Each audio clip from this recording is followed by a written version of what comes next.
はい、こんにちは、てんぱぱです。今日はこんな感じで、はい、めちゃめちゃ静かなタクタイルスイッチであるスワグキーと TTC のコラボのキースイッチ、ピーナッツラテサイレントタクタイルスイッチのご紹介していきたいと思います。はい、それではですね、冒頭にお伝えした通り、今日はスワグキーと TTC のコラボのキースイッチ、ピーナッツラテサイレントタクタイルスイッチのご紹介していきたいと思います。で、このキースイッチでですね、私が一番気になっている点としては、はい、こんな形でステムのパーツとパーツの間にゴムのようなですね、パーツが取り付けられていて、ここも含めてサイレントタクタイルを実現していっているわけなんですけども、これがどれだけ静かなのかという点をですね、チェックしていきたいと思っております。でまたですね、スプリングが 21.5mm というですね、長いキースイッチに加えて、さらにダブルステージという形で、はい、こんな形で、2つのスプリングがつながっているような形をしているんですけども、ここら辺がですね、どういう打鍵感打鍵音になるのかという点を特に注目して見ていきたいと思っております。今日の動画ではスペックの確認した上で、キースイッチ単体の音、そしてキーボードに取り付けた時の音、そして良い点悪い点、そして最後に総合評価という形でですね、順番に進めていって、最後までご覧になっていただければ、このキースイッチをですね、ゲットしたいかどうかという判断に使っていただけるんじゃないかなというふうに思いますので、ぜひ最後までですね、チェックしていっていただければと思います。ちなみにてんぱぱ TV ではこんな形で新しいキースイッチの紹介、定期的に行っていますので、見逃した絶対ならないように、ぜひチャンネル登録していただいて、最新動画チェックいただければと思います。それでは本編スタートです。はい、それでは早速スペック見ていければと思います。まずは外観なんですけれども、トップハウジングが半透明ですかね。半透明と言いつつ、結構透明に近い半透明という形で、ボトムハウジングが、こっちも半透明なんですけども、どちらかというとより透けてない半透明という感じになっております。で、ステムがラテのような茶色をしているような形になっておりまして、ボックス構造っていうんですかね。はい、こういうキーキャップが安定するような構造をとっているようなキースイッチになっているという形です。そしてピン数は5ピンとなっておりますので、安定感があるんじゃないかなと思います。それではスペックですね、ご覧になってみてください。はい、まず1つあたりのプライスなんですけども、0.57 ドルとなっておりますので、若干高めかなという感じです。これだけの構造しているので、致し方ないかなと思いますが、はい、それぐらいのプライスという感じです。で、タイプがタクタイルとなっておりまして、トップハウジングが PC、ボトムハウジングが PA66 のナイロン、そしてステムがポムという形になっています。なので、この組み合わせですね、コトコト音が出やすい、ソックな音になりやすいキースイッチの特徴でもありますので、タクタイルのサイレントになりますから、コトコト音が出るということは基本的にはないと思いますけれども、どちらかというと滑らかに打てるキースイッチの素材の組み合わせになってるんじゃないかなと思っております。で、スプリングが 21.5mm のダブルステージ、トータルトラベル 3.5mm、ボトムアウトフォースが 42g、ファクトリーリブがイエスという形になっております。はい、でこちらのキースイッチですね、ファクトリールブの部分なんですけども、はい、こんな形で見ていただければと思うんですけども、スプリングの部分にはしっかりされているのと、ステムのところにも、はい、こんな形でルブがしっかりされてますので、ルブの部分に関しての心配というのは特にないんじゃないかなというところが、見ての、感想というところになっております。またですね、はい、こちら先ほども冒頭見ていただきましたけれども、サイレントタクタイルという形になってますので、ステムのところが少しこう盛り上がっている、ステムの足のところですね、が盛り上がっているのが分かるんじゃないかなというところと、あとはこのステムのところにこうゴムというか、そういうところがですね、パーツとして埋め込まれているので、この辺がどれだけこう静かさを実現するために役立っているのかという点は、この後キースイッチ単体の音、そしてキーボードに乗せた時の音をチェックする際には見ていきたいなと思っております。それではですね、次のチャプターでは実際のキースイッチ単体の音聞いていければと思います。それではどうぞ。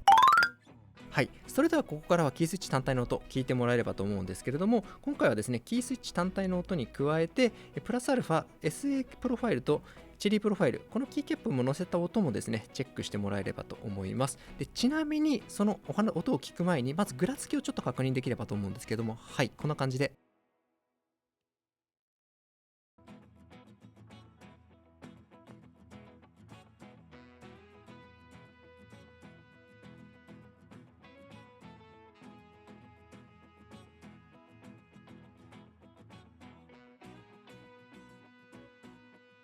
はい、見ていただいたと思うんですけれども、キースイッチ単体でのぐらつきというところでいうと結構タイトめかなというのが私の感想ですし、あとキーキャップを乗せた時もですね、やっぱりこんな感じで、ボックス構造的なところを取ってますので、はい、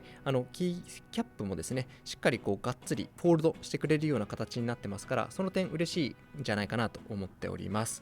それではですね、早速キースイッチ単体の音聞いてみてください。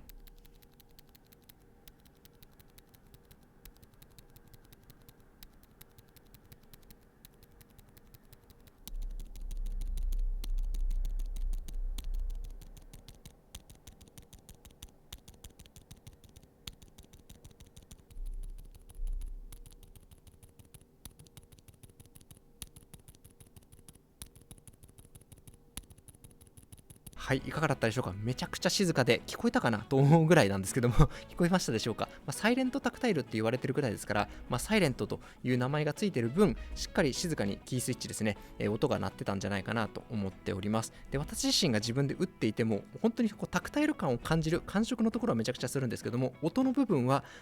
スプリングの嫌な音もですね、聞こえなかったので、その点含めて、サイレントタクタイルを欲しいという人にはめちゃくちゃおすすめなんじゃないかなというふうに思ったキースイッチになっております。ただですね、実際キーボードに載せた時どうなのかというのは次のチャプターで見ていければと思いますので、そこも含めて最高のキースイッチなのかどうかチェックしていければと思います。はい、それではここからはキーボードに載せてですね、今回のこのサイレントタクタイルスイッチのチェックしていきたいと思っております。で、今日はキーボードは2つ用意しておりまして、1つ目がこの QK65 というキーボードになっておりまして、アルミニウムのケースにポムのスイッチプレート、そしてキーキャップは、こちらのシグニチャープラスティックスの SAP というプロファイルのものを使っておりまして、PBT 製のものになっています。で、もう一つは、こちらのですね、プランク V7 というものになっておりまして、こちらがアルミニウムのケースにスチールのスイッチプレート、そして PBT 製の、こちらのプロダクティビティというキーキャップですね、チェリープロファイルになりますけれども、こちらが取り付けられていますので、この2つをですね、聞いていただいて、どんなものかというのをぜひチェックしていければと思います。それではどうぞ。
はい、いかがだったでしょうか。ここからはプロ&コンズという形で良い点悪い点をお伝えしていければと思っております。それではまずはいい点というところなんですけども、2点あるかなと思っておりまして、まず1点目はめちゃくちゃ静かなタクタイルスイッチ楽しめますよというのは太鼓判をしたいなと思っております。タクタイルスイッチでですね、サイレントのものっていうのはもちろん他にも出てますので、私自身もそこと完全比較しているわけじゃないので、必ずしもこれがナンバーワンだというふうに言える客観的な根拠はちょっと残念ながら今ないんですけど、とはいえ少なくとも静かかと言われるとめちゃくちゃ静かですし、タクタイル感感じますかというとしっかり感じます。なのでサイレントのタクタイルスイッチ欲しいんだという方には非常におすすめなんじゃないかなと思っております。続いて2つ目なんですけども、この 21.5mm をですねしっかり感じられるよと、クッション性があるよという点をお伝えできればなと思っております。で、タクタイルなので、そんなクッション性は感じる必要ないという方もいらっしゃるかなと思いますが、ただこのタクタイルとロングなスプリングという組み合わせがですね、個人的には絶妙にマッチしていてめっちゃいいなという感じに思いましたので、その辺はですね、褒めたたえたいなと思っていい点に挙げさせていただいたという感じです。続いてダメな点というところなんですけども、ダメかどうかというよりは好みかなと思っておりまして、2点あるかなと思ってます。まず1つ目は重さ。で、2つ目はダブルステージだなと思ってまして、1つ目の重さに関しては 42g という重さですので、結構軽めです。なので、この辺、タクタイルなので、タクタイルを感じる分、42のすごい軽いっていう感じじゃないんですけど、とはいえ、この軽さがいいかという点はぜひチェックいただいてですね、好みに合うかという点は押さえてもらえればと思っております。続いて2点目なんですけども、このダブルステージの部分ですね、ここはですね、正直あんまり感じてなかったです。なので、これがシングルステージで良かったんじゃないかなと思うんですけど、もしかしたら、すごいこだわられる方、繊細な方というのは、このタクタイルで 21.5mm、そしてダブルステージというこのですね、組み合わせのダブルステージをしっかり感じられるのかなと思いますが、少なくとも今回私が試した分にはですね、このダブルステージ感じられませんでしたので、その点は、一応ダメな点という点に挙げさせていただいたという感じです。それでは総合評価というところなんですけども、5点満点中そうだな 3.5 から4ぐらいなんじゃないかなと思っております。で、この引いた1から 1.5 のマイナスっていうのは何なのかという点なんですけども、2点あるかなと思ってまして、まず1つ目はプライスですね。ちょっとやっぱりですね、0.57 ドルということですから、1個あたりですね、日本円換算だと80円とか90円ぐらいしますから、そこそこいいお値段しますので、その辺ですね、比較的高級なキースイッチになってきちゃうかなと思いますから、その点で引かせていただいたのが1点目というところ。続いて2点目のところの引いた点に関しては、先ほどの言った部分にはなりますけれども、ダブルステージを感じないという点に関していいかどうかという点はですね、あるかなと思いますので、その点を特に気にしなければ非常にいいキースイッチなんじゃないかなと思っております。ただですね、正直多分こういうサイレントタクタイル系っていうのは比較的値段が高くなっちゃうと思います。なぜかといっても内部構造にそこそこの細工をしないと、工夫をしないとこのサイレント感っていうのは出てこないと思うので、そういう意味でもこの値段感っていうのは正直仕方ないんじゃないかなと思いますし、あとは今日は光るキーボード載せてないんですけれども、ここしっかり半透明ですので、サイトの方ではこんな感じでめっちゃ光るような感じになってますから、あとディフューザーも入ってますので、ここにですね、なので、光るようなキーボードにも合うよという点に関してはいいというふうに言われる方も結構多いんじゃないかなと思いますから、このですね、組み合わせ含めて総合力は高いキースイッチですので、あとは合うかどうかという点を皆さん考えていただいて、もしいいなと思う場合はぜひスワッギーサイトですね、チェックいただければと思います。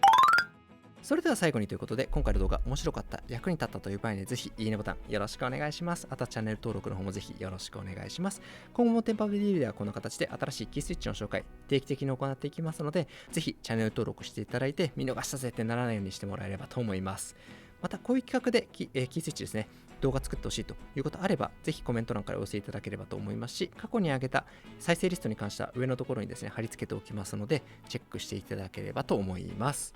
それでは本日は最後までご覧になっていただいてありがとうございました。また次の動画でお会いできればと思います。さようなら。